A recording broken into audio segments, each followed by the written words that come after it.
The first one on our list is Tawa no Kwan. This anime is a series of 6 movies, with each one of them being around an hour long. The story is about a boy named Kwan and his friends. They are known as attractors because they're humans who have awakened the supernatural powers from deep within their potential. But while these powers may give them extraordinary strength, they're also a curse. A secret organization is on the hunt for these attractors, and Kwan swears to protect not just his friends, but all of the attractors from that organization. He is their leader after all. This is kind of a serious action anime. It may just even make you cry. The sufferings of those blessed with power, Kwan's ideals that he may not be able to protect, and then the sudden plot twists. This anime is a hidden gem and something that you'll definitely enjoy. Konosuba. The main character, Kazama, dies a laughable death and then gets reincarnated into an isekai world. But before he sets on an adventure, he's given a choice to choose any item that he desires. And what does he choose? Well, he chooses the goddess that told him to choose.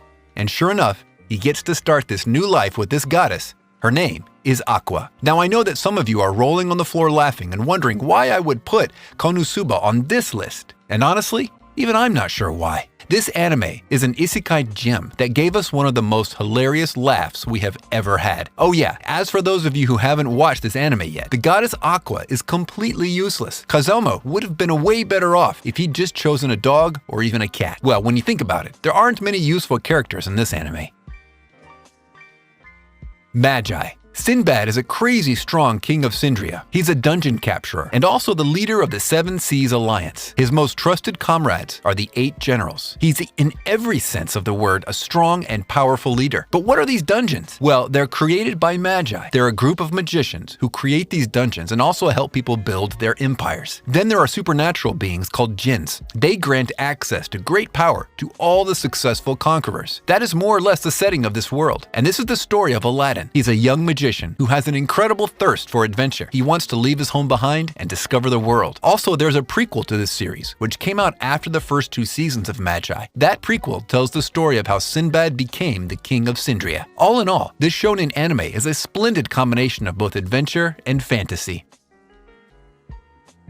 Luck and Logic. Luck and Logic, huh? Looks like we've got ourselves a very interesting anime name. The story takes place in the year 922 of another world. People face an unprecedented crisis. A 100-year-long war has just ended. The Magians, who lost the war, try invading the human world. The government counters that by employing logicalists, who belong to a special police that protects the ordinary people from foreigners who come from another world. These localists are also given something that allows them to get into contact with goddesses from another world. Then there's a boy named Tsurugi. He lacks logic, but is living a peaceful life with his family. But it all changes when he meets the goddess named Athena. Now, considering its title, the anime itself is a bit lacking in terms of the execution of the plot, but if you have nothing else to watch, just give this one a try. I don't know, that seems to be the logical approach to me.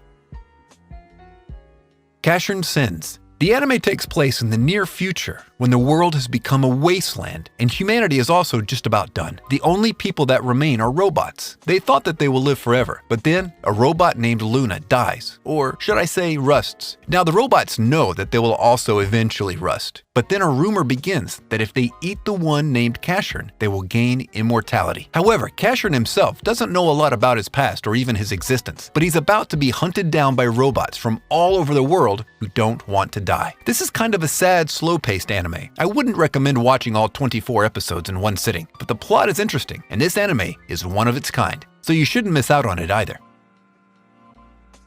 There you go, guys. I hope you enjoyed the video. Be sure to like and leave a comment.